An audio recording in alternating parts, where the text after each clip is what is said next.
నువ్వు బ్రతికేది నీ కోసం కాదు, నీ ఎదుట ఉన్నవాని కొరకు నువ్వు బ్రతకాలి. అవును, నువ్వు ప్రేమించేవాని కొరకు నువ్వు బ్రతకాలి. ఒకరిని సంతోషపరచడానికి నువ్వు బ్రతకాలి. నేను వెలిగింది నా కొరకు కాదు, చీకట్లో ఉన్నవానికి వెలుగు ఇవ్వడానికి నేను పుట్టినా. హల్లెలూయా. నా జీతం, నా సంపద, నేను నాకే, నా పిల్లలు, నేను అట్లా కాదు.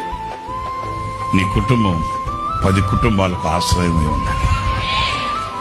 నీ సాక్ష్యం నీ సంఘానికి వెన్నుముకై ఉండాలి. నీ ప్రార్థన నీ సంఘానికి బలమై ఉండాలి.